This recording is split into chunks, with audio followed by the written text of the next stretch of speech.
Мин тылсымлы ишек әкиятен җибәрдем. Анда бер кыз ниндидер тылсым иленә тылсымлы ишек буенча эләгә һәм дуслар таба. Казаннан Аслан Миргаязовка 12 яшь конкурска дип татар телендә әкият язган. Гаиләдә дә татарча гына сөйләшәләр. Татар гимназиясендә укыйм, шуңа күрә туган телемдә иркен аралашам ди ул. Әдәбият белән кечкенәдән үк кызыксына. Миңа бу конкурслар бик ошый, шундый конкурслар, чөнки ул баланы ача дип уйлыйм.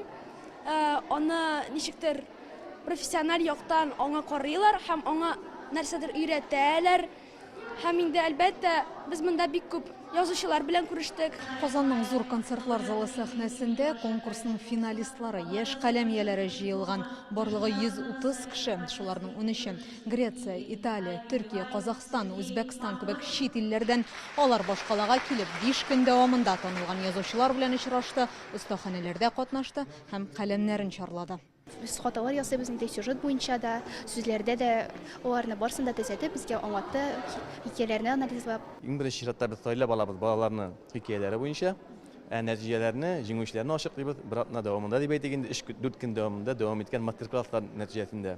Мастер-классларда инде без яңа әсәрләр язып карыйбыз.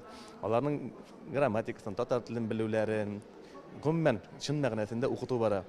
Шуның нәтиҗәсендә балалар арасыннан инде җиңүче ачыклана. Проза, шигърият, тәрҗемә, драматургия, номинацияләр төрле. Катнашучыларның кайберләренә ни бара 10 гына яшь. Тик шулай да җиңүчеләрнең әсәрләрен, шигырьләрен журнал һәм китапларда бастырырга, инде драма әсәрләрен театр сәхнәләрендә куярга җыеналар. Мин җиңүемә бик шатмын. Җиңермен дип һич тә уйламаган идем. Әдәбият миңа ул тормыш.